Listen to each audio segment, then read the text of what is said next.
ya tetap aja titel tertinggi itu M Series. Jadi mau lu juara apapun tetap aja titel tertinggi itu M Series. Juara dunia itu ketika lu juara M Series. Buset, itu jaket M Series tuh Nevin. Cuma M1. Maksud gua dari situ aja udah ada panggilan kan buat Race Boy, mungkin OTW nih kan Mas, season mas. ganjil buat EVOS Mas, kan. Boleh jadi coach gak nih Bang? Iya. Mau jadi analis aja Mas. Menurut kalian siapa best buying so far ya 2024 sama siapa worst buying 2024? Sebenarnya kalau bisa pakai coach, gue best transfer kayak Skewed. Dua-duanya ke BTR sama RRQ. Menurut gue memang best transfer sih. Terus best buyoutnya Race Boy gak ikut RRQ.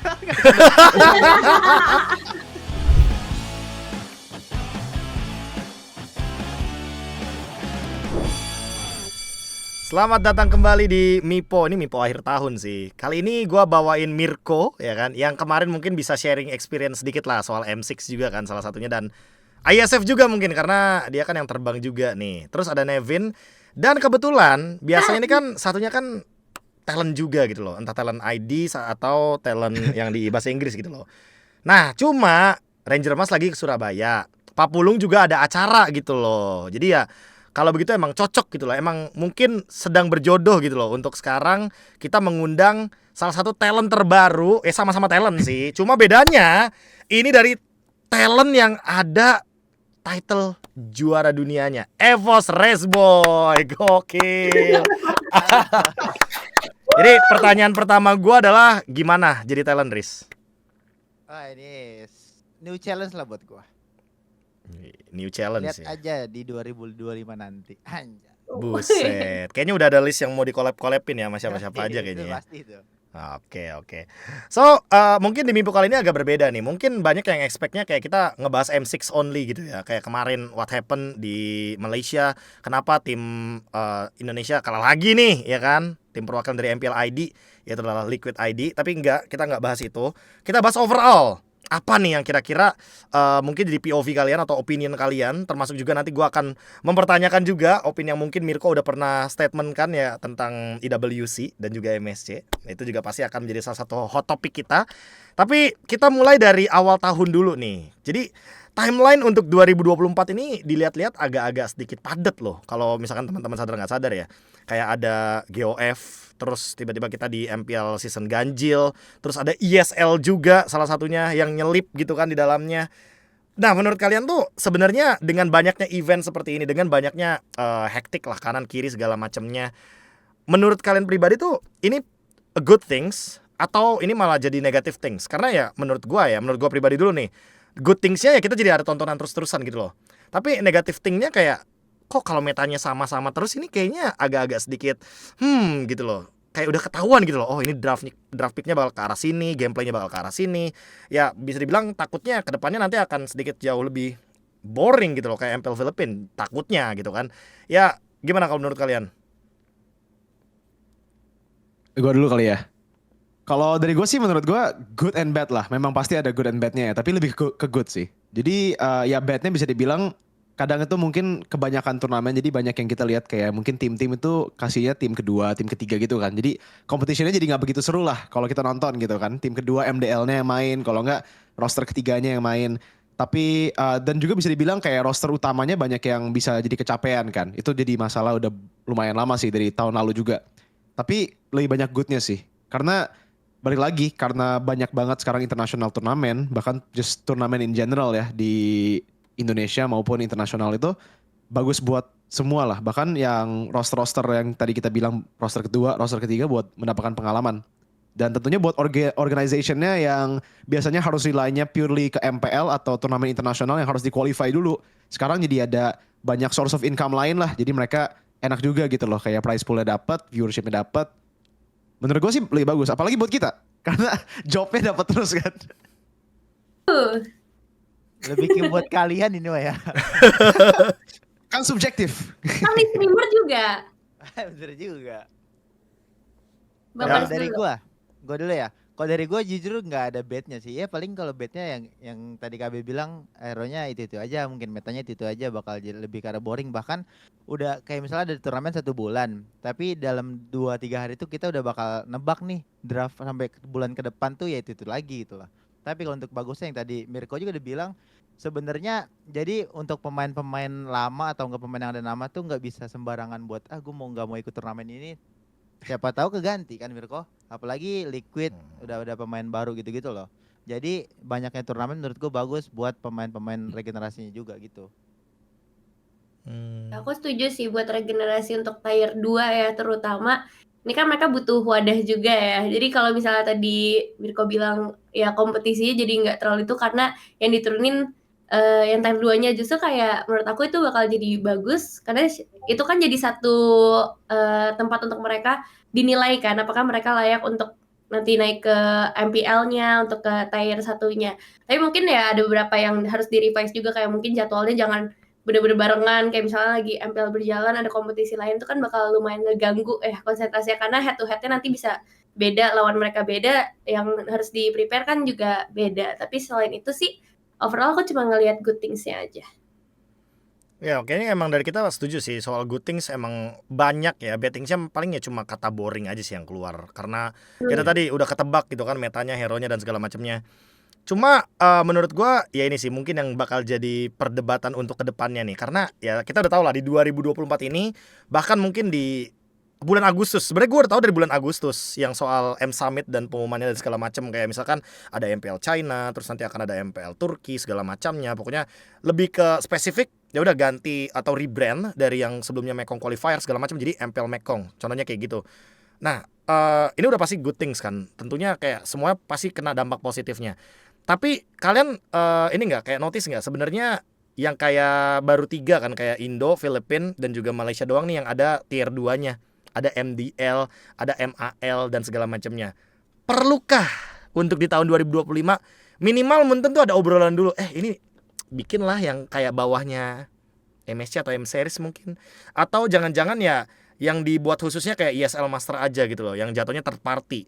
Jadi ya tim-tim yang MDL ini, yang tim-tim tier 2 ini, yang regenerasi ini bisa compete sebenarnya di level internasional, cuma ya beda jalur aja gitu loh sama MSC dan juga M Series. Gimana kalau menurut kalian? Atau kalian punya ide yang lebih bagus mungkin? Kalau dari gua sih udah menurut gua dari third party sih. Iya, gua setuju dari sana sih. Kayak memang player-player atau tim-tim yang kayak kita MDL-nya ya atau development league-nya, akademinya ya bisa dibilang, mainnya memang pasti ya di third party sih kalau bisa dibilang kayak misalnya ESL, Snapdragon apa dulu kan MPLI kan, banyak tim yang deploy juga WCG bahkan banyak banget tim yang kayak Onyx Warlord ya waktu itu dulu ya, namanya Onyx Overlord kalau nggak salah. Tier 3 itu yang dimasukin dan mereka juga bagus banget. Jadi untuk liga-liga yang di bawah, Liga 2 onwards menurut gue memang itu tempatnya sih kayak untuk compete internationally. Jadi mungkin third party bisa dibanyakin next time. Kayak sekarang kita cuma Snapdragon kan ya, kayak MPLI aja udah menghilang tahun lalu nggak ada sama sekali. Dan GOTF gue juga nggak tahu sih kalau tahun ini bakal ada atau enggak ya. Apalagi dengan kayak drama-drama nggak bayar caster segala kemarin itu.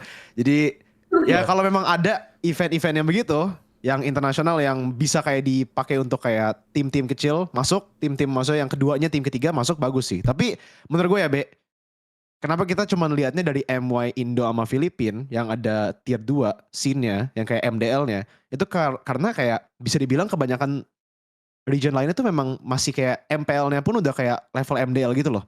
Mereka belum bisa ada MDL karena level tier 1-nya aja belum nyampe top region lain. Jadi makanya menurut gue sih Munton harus lihatnya kayak spesifik lah. Kayak misalnya Spirit tuh EECA kelihatan banget lah mereka bisa top 4 tuh berarti banyak talent di sana dan gue lihat juga viewershipnya lumayan tinggi loh di sana. Jadi kayak kalau mereka bisa tambahin liga di sana atau mau develop kayak MDL-nya di sana tuh baru make sense gitu. Tapi kalau untuk liga-liga lain yang belum bisa membuktikan internationally kayaknya memang belum waktunya sih. Gue juga setuju. Kenapa? Karena kalau misalnya ada ya MSC yang levelnya di bawah buat tier-tier MDL itu kayaknya nanti bakal jadi boring deh. Lebih seru third party dibanyakin jadi nanti ada tim-tim besar lawan tim-tim komunitas lah atau apa yang bener-bener dia deserve gitu loh buat lolos di turnamen third party yang internasional. Karena emang masih banyak juga lah yang menurut gue tuh kayaknya masih bagus tim MPL kayak Malaysia atau enggak Indo atau enggak Filipina yang nomor 3 nomor 4-nya dibanding region-region lain gitu loh. Iya. Apalagi yang ininya regenerasi atau enggak pemain-pemain tier 2 di sana kayak gitu. Gap regionnya sih yang masih terlalu jauh. Jadi kalau ditanya perlukah atau tidak, ya menurut aku sih masih belum perlu. Tapi kalau misalnya nanti udah nggak ada, let's say ya udah nggak ada gap region, aku sih berharapnya nanti untuk tier 2 dari MDL ini dibikin international turnamen juga. Tapi ya khusus untuk tier 2 mungkin itu bakal jadi satu tontonan yang baru sih. Oh, jadi anggap kayak MPLI tapi kayak ya udah yang invited MDL sama tim komunitas yang kayak tadi Rezboy bilang berarti ya contohnya. Itu Iya. good thing sih sebenarnya ya lagi-lagi. Persoalan kayak third party kan biasanya third party juga yang invited itu adalah tim-tim MPL-nya udah pasti kan. Jadi ya emang mereka udah pasti bakal direct invite beberapa tim yang emang deserve gitu loh. Mereka punya value, udah ada followers juga, ada viewership-nya juga udah pasti. Jadi lebih punya hal yang apa ya proper lah dibandingkan dengan tim-tim lain. Ya untuk tim-tim yang mungkin dari community ya mau nggak mau harus lewat third party tersebut. Tapi ya pertanyaan bagus juga sih dari Mirko yang soal MPLI ya. Mungkin kalian bisa tanya sendiri ke TikToknya Mas Rezi ya. Spam aja komennya kenapa tuh MPLI?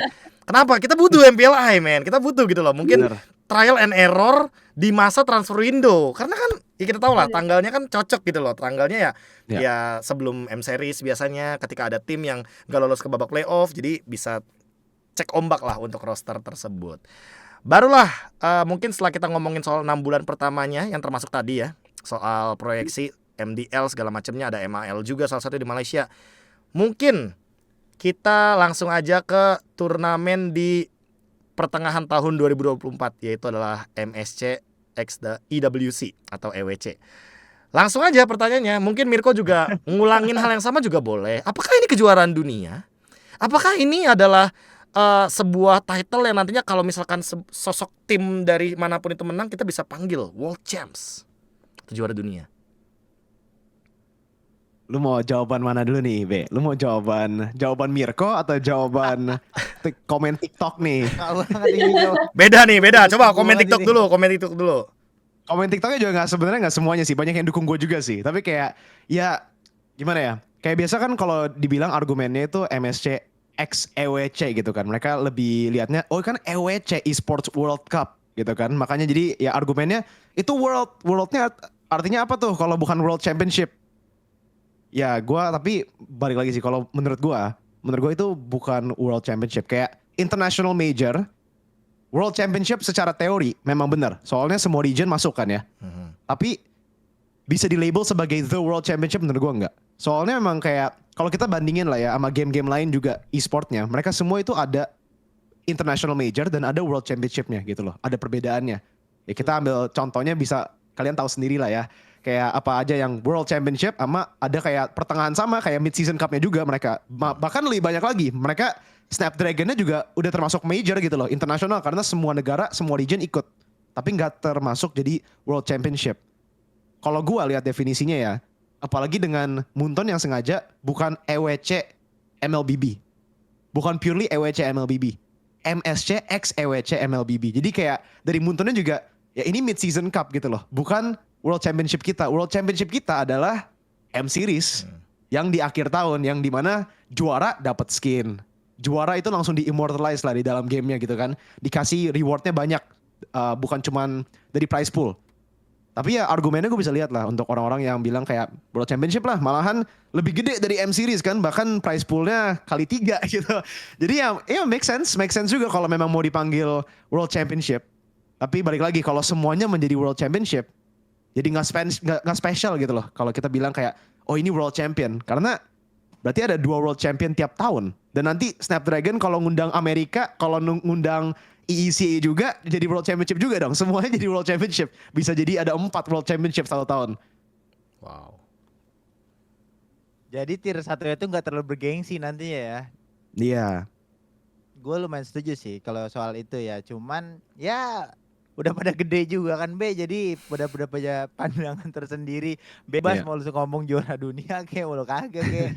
Tapi sebagai orang yang apa ya, Kalau gue pribadi yang gue pernah di e-sport dan lain-lain, ya tetap aja titel tertinggi itu M Series. Jadi mau lu juara apapun tetap aja titel tertinggi itu M Series. Mau itu undang semua negara, bener-bener semua negara juga ya tetap aja. Juara dunia itu ketika lu juara M Series. Buset, itu jaket M series tuh Nepin. Cuma M1. M1, M1. Masih M1 lagi, emang lagi. Ya kalau aku no comment sih, soalnya aku bocil bertanya sebenarnya. Aku juga mempertanyakan itu. Jadi ya setelah mendengar penjelasan dari Mirko kayak iya juga ya gitu. Oke, berarti ya gue bisa simpulkan lah untuk sekarang. Walaupun mungkin nanti prize poolnya bertambah ya. Karena kemarin kan yang terakhir orang dari Riyadhnya yang ngomong loh. Orang esports World Cup-nya yang ngomong loh. Dari organizer-nya ngomong. Kalau kemarin aja 3 juta dolar. Dan sekarang kita mau nambahin gitu loh. Like, well, berapa nambah nih? ya? Mau 4 juta, Gila. mau 3 juta berapa gitu kan. Mau ditambahin kan. Maksud gue dari situ aja udah ada panggilan kan buat Race Boy mungkin. OTW nih kan Mas, season mas. ganjil buat EVOS Mas, kan. Boleh jadi coach gak nih? Bang? Iya. Mau jadi analis aja mas. Nambah maksudnya kan prize pool ya. Anyway, walaupun mungkin kayak yang tadi Mirko bilang gitu loh. Walaupun mungkin ya prize poolnya lebih tinggi, tapi prestisiousnya mungkin memang tetap bergengsi. Cuma kalau dibandingkan dengan M Series, ya itu beda gitu loh title-nya. Jadi ya mungkin lagi-lagi yang perlu nanti teman-teman perhatikan ya di tahun 2025 adalah karena emang full nih di tahun 2025 nih, ya kan? Event yang benar-benar internasional dan prize poolnya gede itu cuma MSC. Jangan sampai kebalik nih. Karena emang kebetulan M7-nya nanti 2026. Takutnya salah ya kan. Takutnya nanti teman-teman malah menganggap ini wah, kita bisa panggil World Champs nih. Iya betul, bisa panggil World Champs. Tapi ya lagi-lagi itu pun dengan syarat dia harus jadi juara umum dari IWC-nya. Karena juara umum dari IWC kemarin adalah tim Falcons dengan 6.000 poin atau 8.000 poin, gue lupa. Jadi ya seperti kita tahu lah, EWC ini kan ada banyak divisi game. Jadi itu yang mungkin harus dibedakan teman-teman. Ada juara umumnya, itu baru disebut World Cup atau World Championship mungkin dari semua divisinya. Setelah kita melewati MSC ya kan, GOTF udah, MSC udah. Nah baru nih season genap. Kayaknya season genap yang paling spesifik pengen gua highlight ini adalah beberapa pertanyaan yang bahkan udah gua sempet juga obrolin gitu loh sama editor gua Bang Alang sendiri. Gua pengen tanya dulu nih, mungkin gak cuma dari season 14 deh boleh, 2024-nya dulu deh. Menurut kalian siapa best buying so far ya 2024? Ya Albert juga boleh nih karena 2024 kan. Sama siapa worst buying 2024? Ya kalau lu tahu informasi nih kayak oh BTR Lite bagus nih, ya udah lu nggak apa-apa bilang BTR Lite gitu loh. Yang penting 2024. Yang penting 2024 ya. Oke. Waduh. Siapa ya? Best buying ya? Versi lu sendiri. Gua dulu deh. Gua dulu. Boleh. Best sama worst ya, seperti biasa. Gua dulu dong, boleh dong. Best buying menurut gua udah pastilah ya. Albert menurut gua best buying. Kenapa? Mungkin base-nya buat Albertnya. Lagi-lagi base-nya buat Albertnya. Kenapa? Jadi dia punya kesempatan main. Worst-nya ya takutnya mungkin di Anavel-nya gitu kan. Anavel-nya mau kemana? Itu mungkin pertanyaan barunya. Tapi worst buying menurut gua sendiri itu di tahun 2024. Gua lagi-lagi sih boleh sih untuk 2024 ini ada 2 season 13-14. Tetap di 14 gua masih mempertanyakan yang soal Veldora Gobs. Karena menurut gua kayak sayang aja gitu loh. Geek itu sebenarnya bisa ngegali potensi minimal satu aja dan keep gitu loh. Kalau emang lu mau gantiin Luke walaupun gapnya jauh gitu loh. Veldora sama Luke atau bahkan mungkin Gobs sama Luke, ya menurut gua kalau lu punya 2 XP terus ganti-gantian kayak gitu kan ngerepotin geeknya sendiri. Jadi menurut gua ya best buying versi gua adalah Albert 2024. Terus ya mungkin di Veldoranya sih, karena menurut gua kalau emang lu mau Gobs all in aja Gobs, atau kalau mau Veldora ya udah Veldora aja jangan Gobsnya kayak gitu. Geek XP pokoknya. Oke. Ini bukan MPL Indo doang kan? MPL Indo dulu dong, MPL Indo dulu. Oh harus MPL Indo dulu. MPL Harus Indo maksudnya dulu. atau gue kira global. Oh, kalau global worst buying gua bilang TNC Yawi. Boleh dong. Kalau global. Ya udah. Mau global nih, mau global aja, apa Indo aja nih? Boleh. Kenapa? Makanya mau gimana? Mau MPL Indo dulu. Kalau MPL Indo dulu gue main MPL Indo dulu. Ya udah MPL Indo dulu deh, baru global kita. MPL Indo dulu. Dua itu Gue tadi udah siapin jawaban untuk global. Bentar. Gue harus cek lagi. Race Boy dulu atau enggak ini? Gue dulu ya. Oke, boleh. Ini harus player atau boleh coach? Player Nah, dulu, itu. player dulu. Coach nanti, coach Oh, nanti. beda ya? Coach Beda. nanti, Oke. sabar, Oke. sabar. Coach nanti Oke, dong, oke. coach nanti. Kan ada Friendini soalnya kan. Oh iya juga. Iya, ada Oke, Friendini siap. loh, best Betul, buying-nya. betul. Iya. Benar. Sabar, itu base-nya kemana? Udah skip dulu. Dari gue dulu ya. Kalau Ya. untuk base ya, kalau ngomongin Albert lebih ke arah harapan sih, soalnya sayang gitu loh pemain sejago Albert gitu ya. Terus dia pindah ke Goldland, karena gue orang yang berpengalaman ketika gue dipindahkan role-nya itu menurut gue itu nggak enak banget gitu loh. Jujur itu. Apalagi bukan kemauan dari pemainnya. Gue nggak tahu Albert emang kemauan dari dirinya atau disuruh sama coachnya, gue nggak tahu itu, jujur kayaknya nggak tahu. Tapi harusnya itu nggak enak, dan Evos ngebeli Albert tuh menurut gue ya udah saatnya lah Albert ngebuktiin lah, lu kan nggak dimainin di tim sebelumnya dan sekarang udah ada tim yang mau beli lu, jadi harapan gue ya semoga perform aja gitu Albert. Tapi kalau untuk base buyingnya menurut gue James dari ini ya, siapa, Liquid ya. Oh, James. Atau worse? Best atau worse nih? Itu base. Oh, itu best ya. Sarkas banget ini. Base banget pemikirannya, jujur. Kenapa bisa gitu? Bahkan pas lagi James masuk kan gue bilang ya, itu kenapa gitu. Padahal dia ada Aran gitu, kelihatan banget kan Aran. Ya. Ada improvementnya gitu loh Mirko, dari yang sama minion Gua terus, setuju. tapi setiap season ada ke improvement. Itu base pemikirannya. Kalau worst kayaknya gue setuju sama satu pemikiran. Kalau untuk MPL Indo gue nggak tahu ya Mirko sekarang masih mau nyebutin apa enggak. Menurut gue Vincent. Untuk Personal sekarang lu, Vincent. Bang. Oke. Bukannya personal, enggak. Kayak gue salah satu yang gue lihat, kayaknya nih orang bakal jadi star nih. Dia soalnya jago gitu.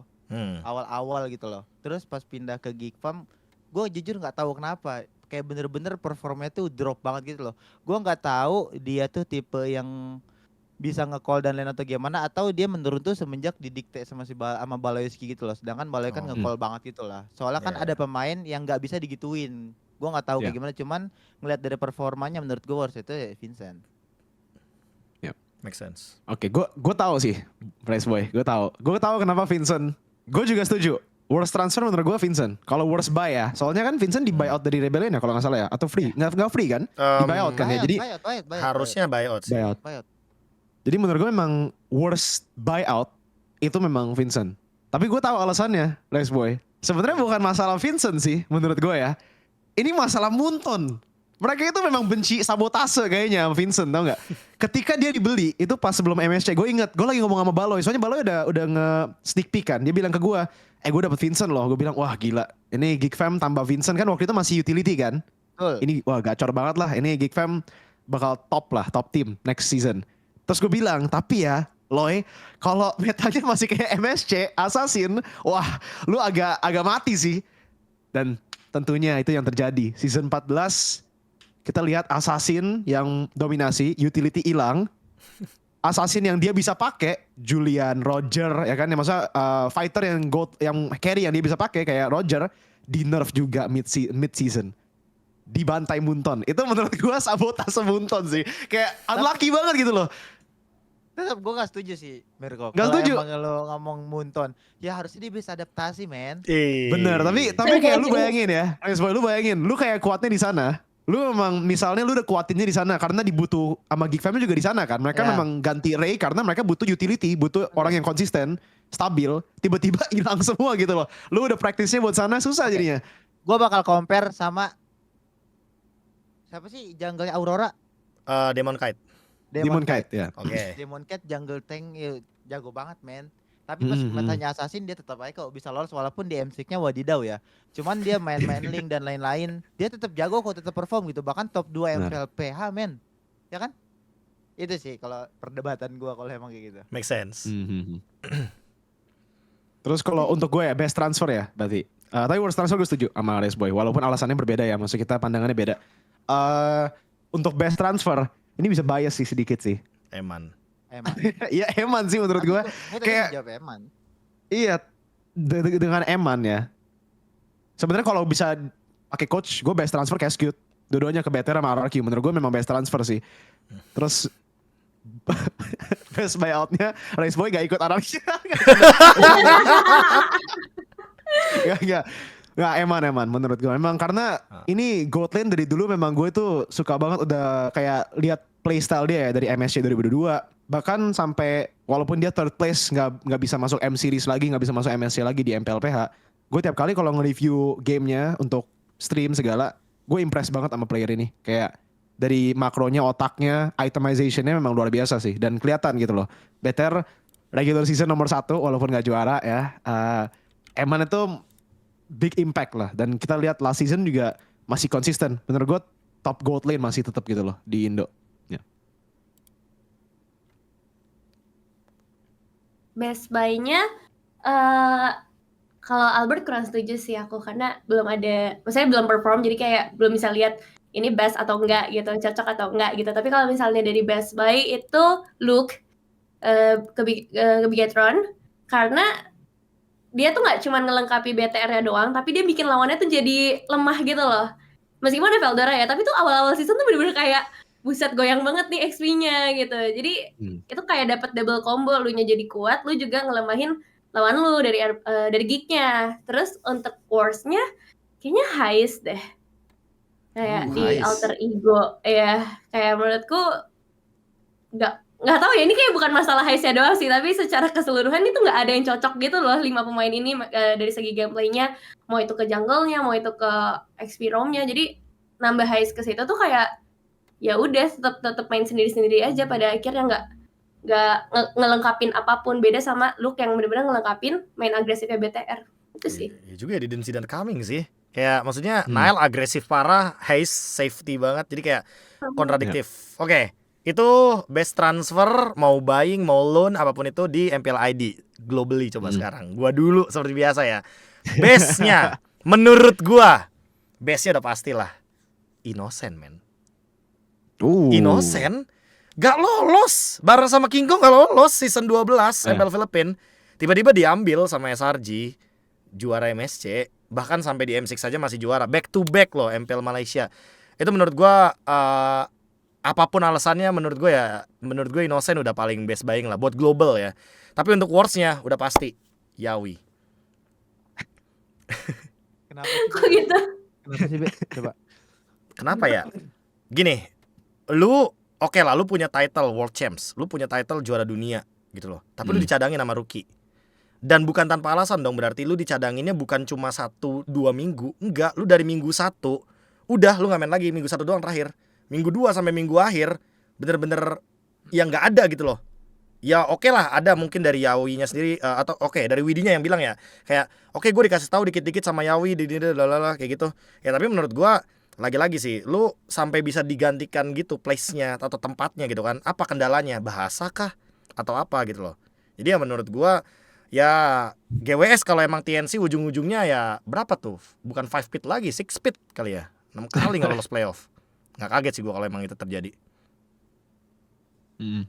Gue juga nggak akan kaget sih kalau TNC nggak masuk playoff lagi. Soalnya kayak roster mereka yang dibilang super hype segala gitu, gue tahu kan di M6 kan, gue ngobrol sama player-player PH segala kan, gue kayak perasaan biasa aja deh di roster kayak hype-nya di mana gitu, gue bingung.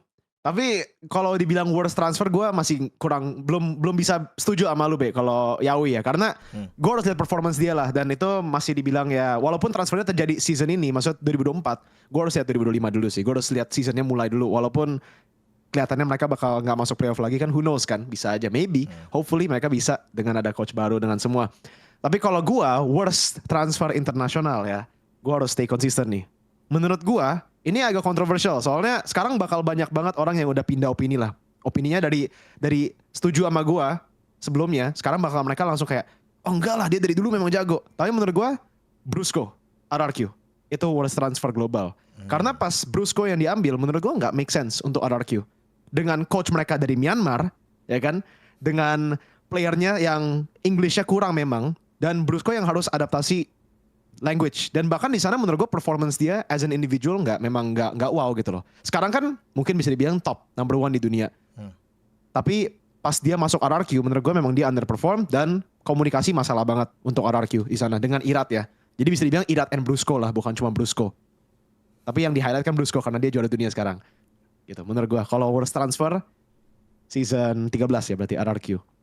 Kalau untuk best transfer gue agak mirip sama KB, tapi bukan Innocent-nya. Gue tuh King Kong atau Kelra. Kelra juga move-nya season 13 kan, dari Omega di buyout ke Onyx.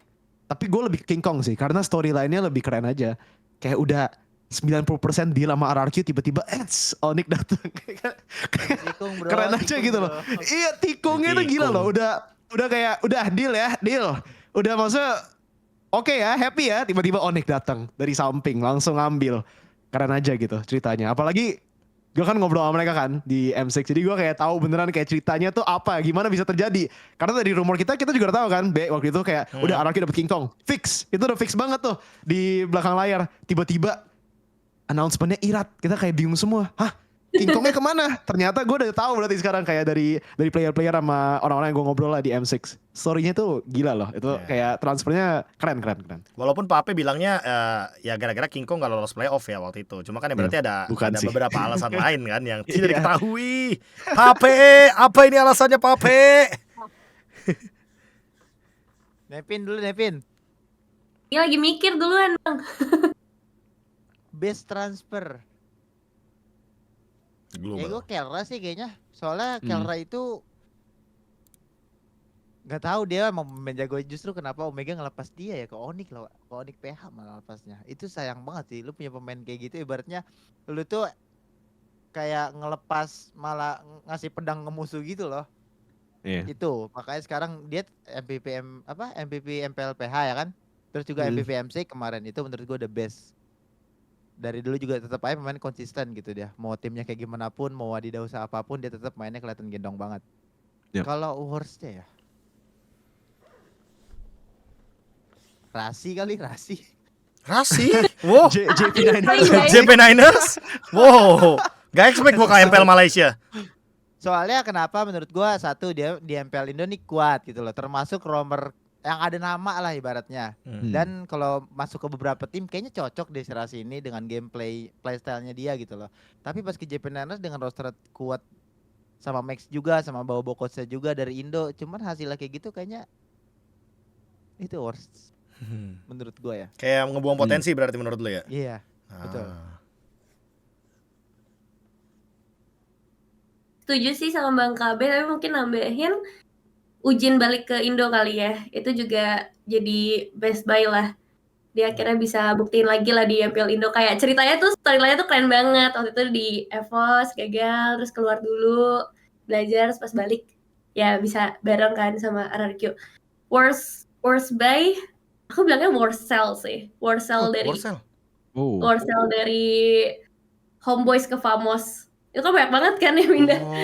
Terus kayak Homeboysnya akhirnya ya kita tahu ya jadinya nggak perform, sedangkan Famosnya nyampe ke M6 itu worst sell sih.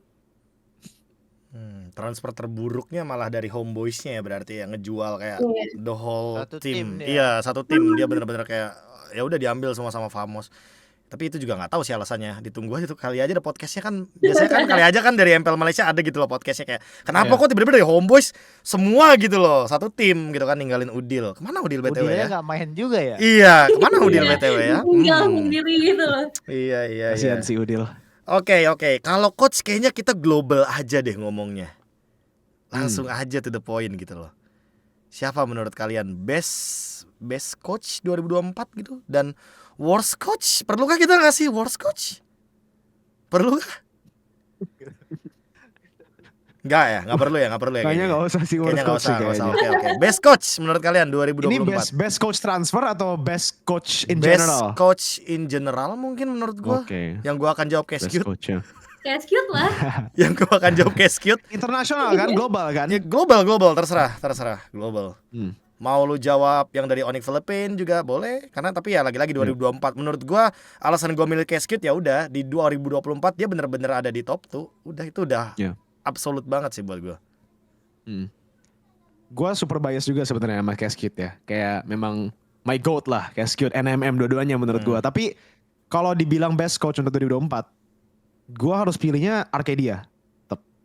Damn. Ya, kayak dia tuh ya lihat aja gitu, SRG itu tim yang pas dibuat ya season 13 ya, itu nobody semua gitu loh. Kram nobody, Innocent itu nobody. Mereka Yums pun walaupun dia experience-nya banyak, dia tuh ya belum pernah menang internasional gitu kan. Maksudnya mereka bisa dibilang itu group of failures lah dari dulu. Skies pun itu di ESL udah dibantai-bantai sama banyak tim, sama banyak player-player lain gitu kan.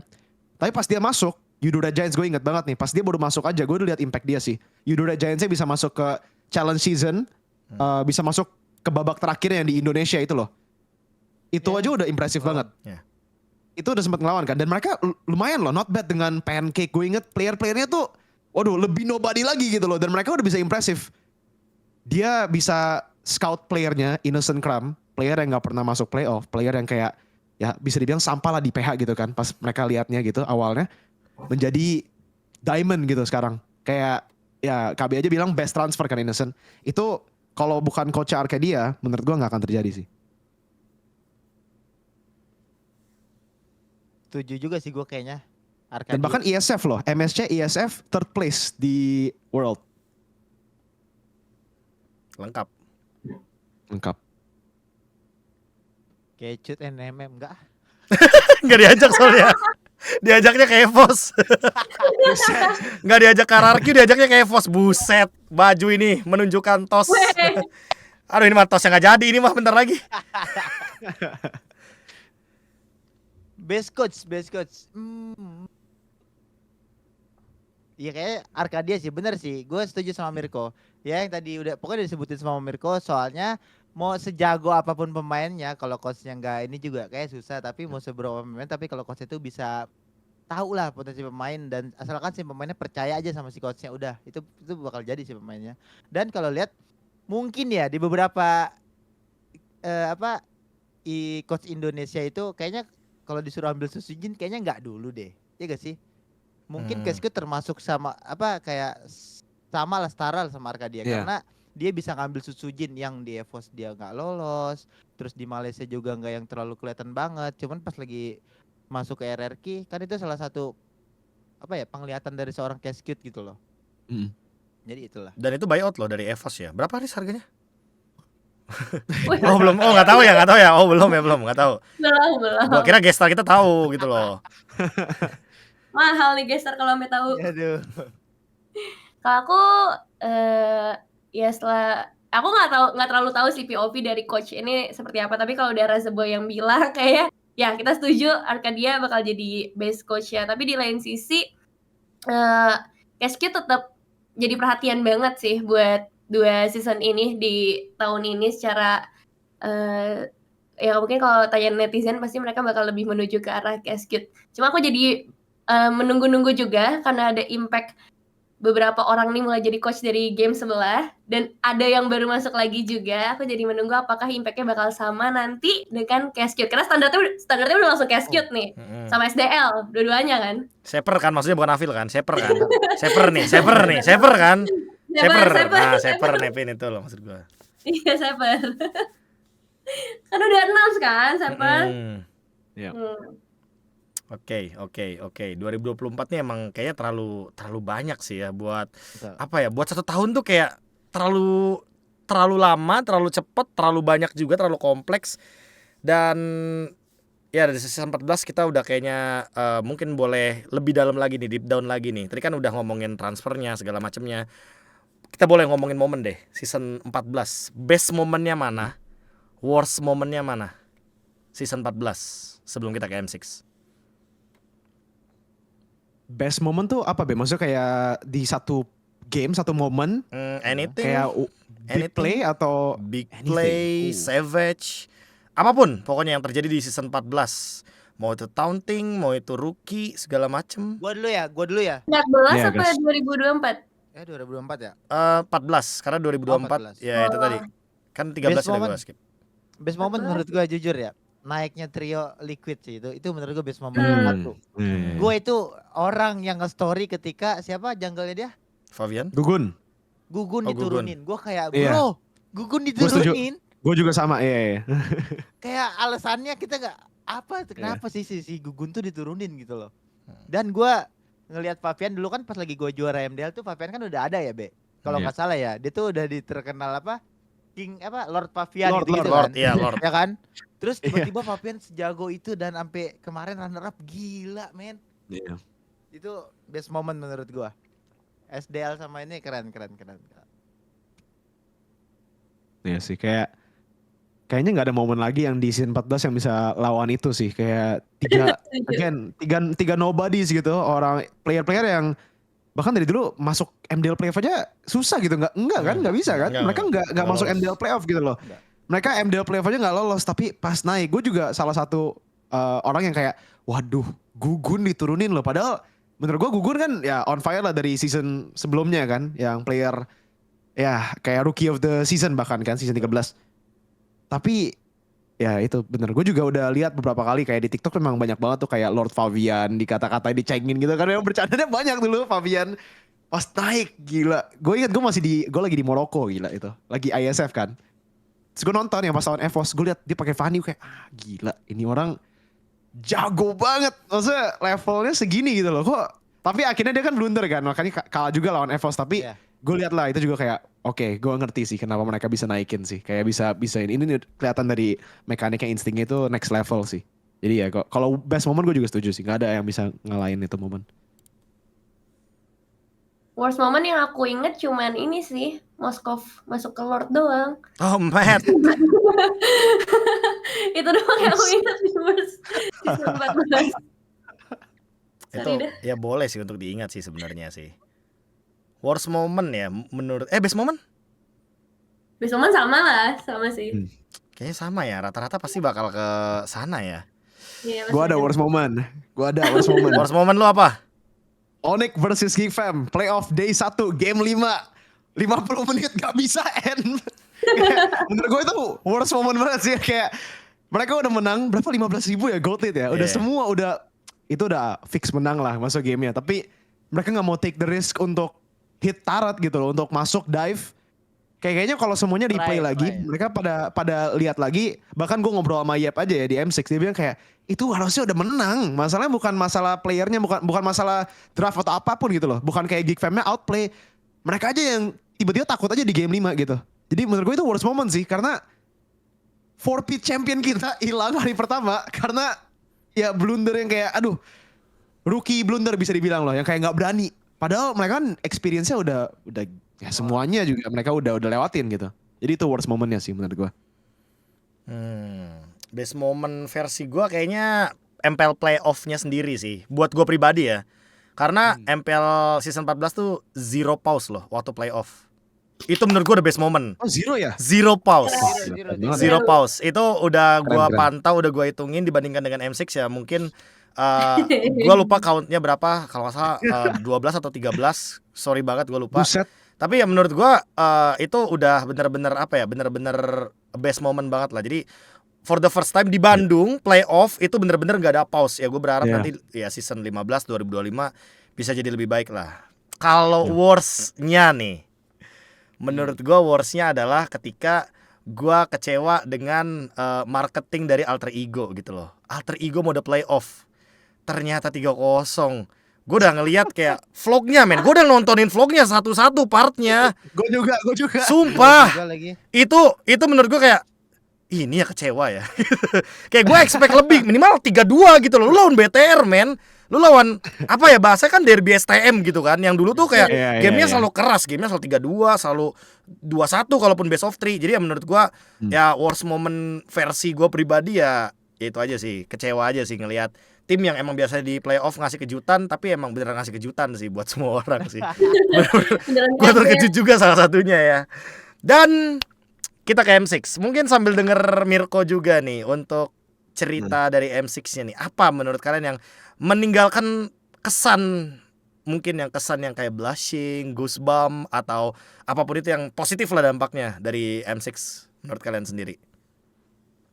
Momennya kah, apanya kah? Mau sebenarnya kalau untuk momen M6 ya, gua kali ya Mirko ya. Sorry. Ya boleh dulu, gas. Yang lagi gua kan kemarin beberapa ada acara ke kampus kan buat coaching clinic sama talkshow dan lain-lain. Banyak banget Mirko karena orang-orang tuh pada tahu gue itu partner Cascute kan. Bang, kenapa sih bang? Itu picknya Belerik mulu. Sumpah gue di kampus ditanyain kayak gitu loh. Kenapa sih? Itu mungkin ya salah satu ya alasannya, ya gue juga nggak tahu kenapa. Dan itu juga lumayan rame dibicarakan. Sama kayaknya Liquid deh. Soalnya Liquid di ini tuh bener-bener kesusahan kan. Sempet mereka kesusahan Iya. banget men di Swiss Stage. Di Swiss Stage ya. Sih, ya kan? Iya. Terus tiba-tiba yang lawan Aurora langsung, wih itu keren banget. Liquid Aurora berarti ya. Ya. Oke. Kalau dari gua, best momennya yang kayak goosebump itu menurut gua tuh hari pertama Axiata sih. Oh. Iya. Kayak Itu GG sih. SRG lawan TS itu wah gila. Itu luar biasa banget sih. Kayak atmosfernya itu loh yang kayak dari fans Malaysia ya. Menurut gue itu ya luar biasa sih. Kayak Axiata, pertama kali gue liat Axiata pas rehearsal itu udah magical sih. Kayak gue pas lihat stage-nya udah kayak wah gila ini mah menurut gue stage-nya lebih bagus dari Emon sih kalau gue ya personally. Soalnya lebih banyak hal-hal keren lah gimmick-gimmicknya ada gitu yang pas draft turun naik gitu kayak stage-nya sangat interaktif dengan game. Tapi pas lihat dengan full capacity yang hari pertama Axiata itu gue kayak pas nge-cast juga wah on fire banget lah. Akhirnya juga ke bawah sampai grand final kan. Yang gue ngerasanya aja kayak kenapa gak bisa lebih banyak gitu match di Axiata. Kalau mungkin 4 hari bukan 2 hari itu bakal lebih kerasa sih. Kayak 2 hari aja udah kerasanya wow gitu kan. Crazy banget ini. Tapi ya whatever lah apa yang terjadi itu the SRG lawan Spirit menurut gue itu yang kayak for offline stage atmosfer yang harus menjadi standar buat semua international event. Set standar. Iya sih. Masalah Goosebumps-nya tuh nyampe ke kita yang nonton di rumah gitu loh. Jadi Iya. meskipun ya sekeliling kita kayak kamar kosong tapi pas nonton itu kayak hah kok keren banget ya. Hah kok layarnya bisa naik turun ya. Terus opening itu kan ada Bude juga kan di sana. Iya. Terus ngelihat openingnya kayak cara mereka ngomong, cara mereka menyampaikan semua itu well execute banget sih. Dan ini malah jadi standar baru ya karena tahun depan di Indo ya. Jadi itu sih yang kita pikirin malah aduh gimana nih nanti di Indo apalagi ya dengar-dengar bakal multi country juga kan. Jadi itu sih Goosebumps-nya terutama di venue tapi untuk match-nya overall ngelihat tim Indonesia jalan di sana aja tuh udah Goosebumps sih menurutku. Buat M6 kayaknya kalau gue ada 3 sih. Kayaknya ada banyak gue nih kayaknya. Iya. Gua mungkin gue baru spesifik nih ngelihat draftnya Liquid ya, yang dimana dia yang kayak Resboy bilang tadi kan mungkin baru ngomongin lawan Aurora kan. Tapi menurut gue kayak overall dari semua perjalanannya Liquid kalau lu tontonin draftnya segala macamnya kayak mereka munculin Granger Novaria, Granger Xavier itu lebih wah lah buat M6 menurut gue karena ya dia pakai hero yang nggak pernah dipakai gitu loh di turnamen tersebut kayak Xavier Novaria out of nowhere. Terus yang kedua menurut gue udah pasti pengumuman yang soal Indonesia Finals. Itu tuh jadi sebuah pertanyaan baru gitu loh. Loh, Indonesia Finals in Indonesia. Berarti nanti wildcard di mana? Nanti group stage di mana? Swiss stage kah? Pakai sistem apa nih? Knockout stage di mana? Berarti kan memungkinkan sekali untuk ya udah berarti emang bener-bener grand finalnya aja nih yang di Indonesia dan memungkinkan ya pemain dari manapun misalkan terakhir di Malaysia lagi nih misalkan let's say knockout stage di IOI lagi ya tapi kan dia tetap harus terbang ke Indo gitu loh ujung-ujungnya. Jadi ini menurut gue udah naik banget standarnya buat M7 juga entah dari panggung dan juga dari treatmentnya. Sama yang terakhir menurut gue ya ini mungkin gue subjektif ya karena gue emang benar-benar lebih excited buat ngelihat ternyata Magic Chess Go ada turnamen internasionalnya, ada turnamen dunianya. Jadi udah sih menurut gue Goosebump gue tuh yang di bagian itu, yang dimana berarti sekarang karena aplikasinya terpisah, terus orang-orang yang dulu kayak nekunin banget lah, tanya Resboy mungkin atau Mirko juga yang sering dengar dari para players kayak kalau gabut biasa main Magic Chess itu menurut gue ya jadi poin plus baru lah. Ya mungkin nanti nggak kaget gitu loh ngeliat pro player yang sebelumnya main mungkin dengan tanda kutip aku pensiun aja, aku udah tua mainnya Magic Chess. Yang nggak ada yang tahu karena mainnya tim 4 lawan 4 juga kan. Ya menurut gue itu sih versi gue pribadi. Dan menuju ke 2025 nih, apa sih yang kalian expect gitu loh dari Mobile Legends Bang Bangnya sendiri? Apa nih? Apakah mungkin balancing hero atau mungkin sistem in-game-nya kah yang baru lagi? Atau ada sesuatu lagi kah yang mungkin perlu ditambah di turnamen ya kan? Mungkin Resboy punya insight tersendiri karena ex-coach nih. Kalau dari gue pribadi yang kemarin terjadi di M6 yang match apa? Ulfetnar ya lawan itu. Terus akhirnya MLB Sport ngebuat statement kalau dia tuh sebenarnya mikirin soal in game tuh bisa dimundurin gitu loh. Mungkin kalau emang itu terjadi di 2025 kayak emang harus dilakuin sih. Karena biar tidak ada alasan gitu, terutama untuk pemain-pemain dan juga itu ngebuat apa ya? Ngebuat lebih fair aja gitu gamenya ketika terjadi seperti itu lagi gitu. Itu sih kayaknya untuk MLBB-nya. Sama ya mungkin dari semua hero Mobile Legends semoga bisa kepake di turnamen. Oke. Kalau dari gua yang technical issue itu ya memang kalau bisa ya Chrono Break, kalau bisa ada sistem itu langsung tahun depan ya mantap lah. Tapi kayaknya realistically belum bisa lah mereka itu kayak untuk bikin sistem itu kan. Jadi menurut gue tahu nih masalahnya apa kan. Sebenarnya lebih ke League Ops-nya juga harus lebih apa namanya? Lebih teliti lah. Harus lebih teliti. Kayak harusnya itu hal yang bisa dicek sebelum game dan tidak terjadi ketika mereka lagi main gitu loh. Ada kayak game mode atau apa yang bisa diaktifin ya biar nggak ada gitu kayak notifikasi atau apapun yang bisa pop up. Nggak ada sama sekali. Itu yang harus jadi lebih diketatin aja lah untuk kayak para Marshall sama League Ops lah yang bisa untuk kayak gitu menurut gue ya. Kayak untuk ada satu lagi sih tadi menurut gue sih ini gue wakilin para pro player sama coach ya. Soalnya gue pernah sering di momen kayak gini dulu. Sekarang udah enggak sih. Tapi kalau mau review game, lu download replay, harus lu mainin, lu record sendiri. Baru lu bisa bolak-balikin. Kan itu annoying banget. Menurut gue itu fitur yang kayak di kompetitif MLBB itu harusnya udah ada gitu loh. Bahkan untuk solo player, mereka banyak banget mau review gameplay sendiri. Tapi gak bisa. Karena ketika lu udah mainin, lu gak bisa mundur kan. Lu cuma bisa maju. Kayak please lah, itu hal fitur yang kayak semua kompetitif e-sport pasti ada di gamenya, nggak mungkin nggak ada. Itu harus ada lah early next year. Setuju. Mungkin gua kasih tambahan ya. Soalnya kita di scrim pun kadang misalnya ada pemain yang satu ya TTA nih misalnya nih ya. Nah, Ya kita tuh jadi harus bener-bener fokus ke dia gitu loh, karena dari gamenya dia tuh nggak bisa dimundurin ketika di review atau apa, itu aja sih. Oke, kalau aku lebih ke ini sih ya, kayak playoff mungkin harganya jangan mahal-mahal banget karena dari kemarin naik mulu kan ya. Terus ya venue pasti jelas kita pengen yang lebih rame, lebih besar, lebih megah untuk di playoff nanti. Tapi kalau secara in game, aku mau minta hero mid laner dibanyakin please. Karena dari kemarin tuh kayaknya new hero tuh nggak ke mid lane terus gitu loh. Apalagi Lukas juga nggak ke mid lane lagi. Jadi mungkin bisa dikonsider buat hero baru selanjutnya. Kalau gue Romer sih.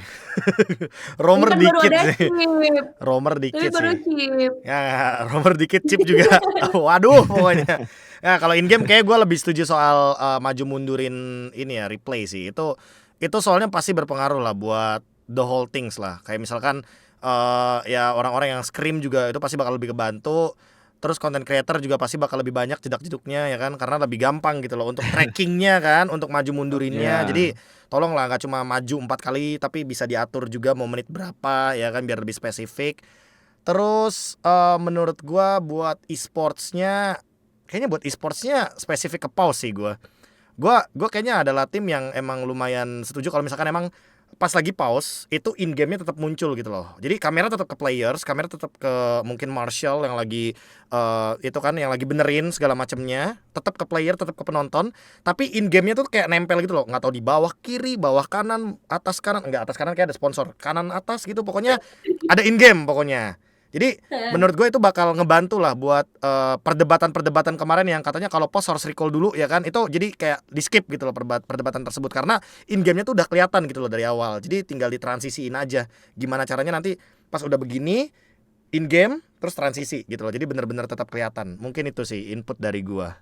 Biar Agi gak marah-marah aja sih sebenarnya. Mungkin itu sih. Dari kalian ada pesan mungkin sebelum kita menutup Mipo kali ini? Ke 2025 atau ke 2024 juga boleh. Pesan gue untuk di 2025 nextnya tuh ada SEA Games kalau nggak salah. Semoga SEA Games kali ini tuh bener-bener diambil lah sama MLBB terutama, karena MLBB kita tuh ladies yang baru ya, yang baru dapat ya. Baru dapat. Bahkan cowok yang dari awal tuh belum dapat ya. Semoga dapat lah, apalagi kayak sampai kejadian kemarin. Semoga nggak terjadi kayak gitulah. Semoga aja sih, karena itu kan bener negara kan. Itu sih. Ya. Kalau gue pesannya ya semoga 2025 bisa menjadi tahun Indo lagi gitu loh. Kayak kita ya M1 ya 2019 itu juga pas Onyx menang MSC. Tapi abis itu kan kayak ya udah kita puasa lumayan lama kan. Akhirnya Onyx lagi yang menang MSC. Sekarang puasa lagi nih tahun ini gitu kan. Kita nggak ada internasional sama sekali gitu, kayak semoga tahun depan Indo bisa lah untuk dapetin trofi internasional lagi gitu. Jadi biar kita bisa top lagi lah di dunia itu. Soalnya tambah lama bakal tambah serem sih. Kayak China aja udah levelnya begitu loh kan kemarin. Handle China, Apalagi yes. tahun depan, wah kayaknya lebih low lagi nanti chance-nya gitu. Kayak mereka udah dapat MPL, udah mulai jago-jago. Ya, sama sih kurang lebih ya. Tolong Piala Internasional ini dibawa pulang lah. Jangan, ya 2024 mungkin nggak terlalu baik ya buat Indo. Jadi semoga 2025 lebih baik. Sama perbanyak regenerasi, lebih andelin player-player Indonesia dibandingkan player-player luar sih. Itu aja. Deep banget sih ini pesannya. Deep Siapa banget kira-kira loh. buat siapa ya? Tim apa ya? Iya, tapi deep banget loh itu pesannya ya. Gue jadi Sabar, insecure sama pesan gue. Mungkin gue ada tambahan ya. Gue ngeliat Ah. AWC Ladies kemarin itu Hmm. banyak loh ternyata tim-tim ladies yang jago-jago juga di luar-luar sana. Ya mungkin gitu ya, dari Muntun bisa gitu support adain turnamen ladies tertentu khusus gitu. Filipina ada loh di support loh. Oh, ada? Filipin lagi ada program yang kayak mungkin lagi di meetingin. Ini mana mereka kayak pengen bikin liga khusus gitu buat ladies. Ya jadi mungkin itu biar bakal kita lihat lah 2025. Semoga Indo juga ada ya kebagian gitu loh, biar ya mereka juga ada tempat latihannya. Kalau gua ya buat 2024 terima kasih banyak aja sih kayaknya ya. Ente juga sih buat 2024, 2025 ya semoga jadi lebih baik. Semoga nanti juga lebih dewasa juga lah penontonnya kan, karena gue ngerasa di tahun ini tuh emang walaupun banyak komen-komen lucu ya kan, tapi nggak selucu yang dulu-dulu lah, nggak yang separah dulu-dulu banget. Jadi kayak sekarang emang lebih baik ngasih support aja lah. Kalau emang timnya ente ya kan atau playernya ente, udahlah kurang-kurangin lah yang hujatan-hujatan kayak gitu, mendingan mendingan di support aja lah. Dan tentunya buat teman-teman juga silahkan nih yang lagi pada nonton ya, tulis sendiri di kolom komentar. Nanti gue bakal pantau satu-satu nih. Mungkin siapa menurut kalian best player, best transfer, worst transfer, best moment, apapun itu.